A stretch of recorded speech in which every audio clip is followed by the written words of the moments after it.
మెదక్ జిల్లాలో భారీ వర్షాల కారణంగా వాగులు ఉప్పొంగి ప్రవహిస్తున్నాయి. జలాశయాలు నిండుకుండలా మారి ప్రమాద స్థితిలో ఉన్నాయి. మెదక్ జిల్లాలోని రామాయంపేట జలదిగ్బంధంలోనే చిక్కుకుంది. అదేవిధంగా సిద్దిపేటలోని కోమడి చెరువు ఉప్పొంగి ప్రవహిస్తుండటంతో పట్టణం జలమయమైంది. ఇప్పటికే అనేక గ్రామాలకు రాకపోకలు నిలిచిపోయాయి. మరో 24 గంటలు ప్రజలు అప్రమత్తంగా ఉండాలని అధికారులు సూచించారు. ఇక ఇదే అంశానికి సంబంధించి మరింత సమాచారాన్ని మా ప్రతినిధి రాజు అందిస్తారు.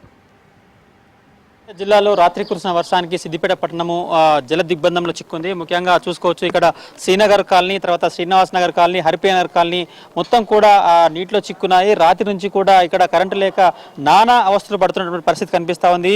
మొత్తానికి కోమడి చెరువు ఉప్పొంగడంతో ఈ ప్రాంతం అంతా కూడా నీటిలో చిక్కుంది. గత రాత్రి నుంచి నీళ్లు లేవు, పాల సరఫరా లేదు, నిత్యావసర సరుకులకు కూడా చాలా ఇబ్బంది పడుతున్నటువంటి పరిస్థితి కనిపిస్తూ ఉంది.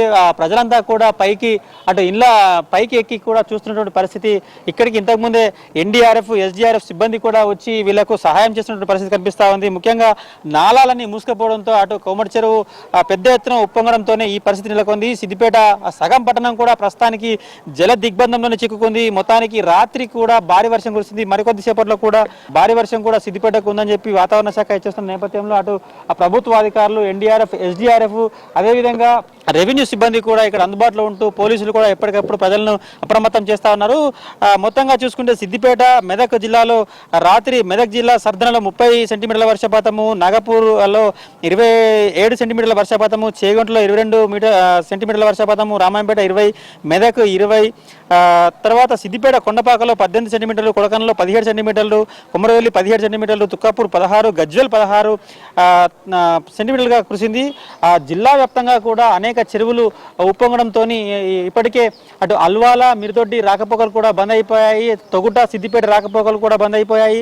ఇటు కొమరవెల్లిలో భారీ వర్షపాతం కారణంగా అటు పల్లెలకు కొమరవెల్లికి రాకపోకలు కూడా చాలా బంద్ అయిపోయాయి. సిద్దిపేట పట్టణంలో నీరు ఉప్పొంగడంతో ఇప్పటికే పోలీసులు కూడా ప్రజలకు అప్రమత్తం చేస్తూ ఎవరు కూడా బయటకు వెళ్ళొద్దు, పూర్తిగా వర్షాలు తగ్గినాకనే బయటకు వెళ్ళాలి, అత్యవసరమైతే తప్ప బయటకు అసలే వెళ్ళొద్దు, చిన్నపిల్లలను అయితే బయటకు పంపించొద్దని చెప్పి చెప్తున్నటువంటి సందర్భము. అయితే అటు మెదక్, సిద్దిపేట, సంగారెడ్డి 3 జిల్లాలో కూడా ఈరోజు విద్యాశాఖ సెలవు ప్రకటించింది. విద్యార్థులందరూ పాఠశాలని కూడా బంద్ చేయాలని చెప్పి సూచన ఇవ్వడంతోనే విద్యా సంస్థలు కూడా అన్ని మూసివేయబడ్డాయి. ఈ రోజు కూడా భారీ వర్షం ఉన్న నేపథ్యంలో ప్రజలందరూ అప్రమత్తంగా ఉన్నారు, అత్యవసరమైతే బయటికి రావాలని చెప్తున్నటువంటి పరిస్థితి.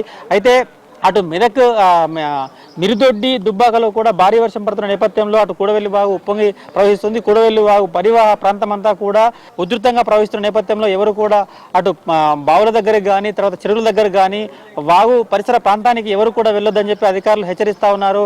అటు ప్రతి సిద్దిపేట కలెక్టర్ ఆఫీస్లో కంట్రోల్ రూమ్ ఏర్పాటు చేసి హెల్ప్ లైన్ నెంబర్ ఇచ్చారు. ఎవరైనా ఏమైనా ఇబ్బంది వస్తే ఆ నెంబర్కు ఫోన్ చేసి సాయం కోరాలని చెప్పారు. అదేవిధంగా పోలీస్ శాఖ కూడా అటు ఎప్పటికెప్పుడు రెవెన్యూ శాఖతో సమన్వయం చేస్తూ ఇక్కడ పరిస్థితిని అయితే సమీక్షిస్తూ ఉన్నారు. ప్రతి కాలనీకి కూడా ఇదే సిద్దిపేట జిల్లాలో క్లియర్గా చూసుకోవచ్చు. ప్రతి కాలనీలో ప్రతి ఇంటికి ఒక స్టేర్ మొత్తం కూడా మునిగిపోయిన పరిస్థితి. సిద్దిపేట గత 40 సంవత్సరాలుగా ఎప్పుడూ కూడా ఇంత భారీ ఎత్తున వర్షం పడలేదు. 40 సంవత్సరాల తర్వాతనే ఇంత పెద్ద వర్షం వచ్చింది, కాలనీలోకి నీళ్ళు వచ్చినాయని చెప్పి ఇక్కడ స్థానికులు అయితే చెప్తా ఉన్నారు. అధికారులు కూడా ఎప్పటికప్పుడు వాళ్ళకు సూచనలు చేస్తున్నటువంటి పరిస్థితి కనిపిస్తూ ఉన్నది. రాత్రి నుంచి కరెంటు లేక ఇబ్బందులు పడుతున్నటువంటి పరిస్థితి కనిపిస్తూ ఉంది. మొత్తానికి గత 3 రోజులుగా కురిసినటువంటి అతి భారీ వర్షాల నేపథ్యంలో ఇప్పటికే ఉమ్మడి జిల్లా వ్యాప్తంగా 2 చనిపోగా 12 నుంచి 15 మందిని అధికారులు వారిని గట్టుకు చేర్చిన పరిస్థితి కనిపిస్తూ ఉంది. ఇక్కడ స్థానికులు చూడొచ్చు, బారులు తీరిన పరిస్థితి. అటు నుంచి ఇటు నుంచి అటు ప్రతి రోడ్డు కూడా మూసివేసిన సందర్భంగా ప్రజలంతా కూడా ఎటు వెళ్ళొద్దు, ఎట్టి పరిస్థితుల్లో వరదలు తగ్గుముఖం పట్టిన తర్వాతనే బయటికి వెళ్ళాలని చెప్పి చెప్తున్నటువంటి పరిస్థితి. ఇది ఇక్కడ పరిస్థితి. కెమెరా పర్సన్ ప్రవీణ్తో రాజు, రాజ్ న్యూస్, సిద్దిపేట నుంచి.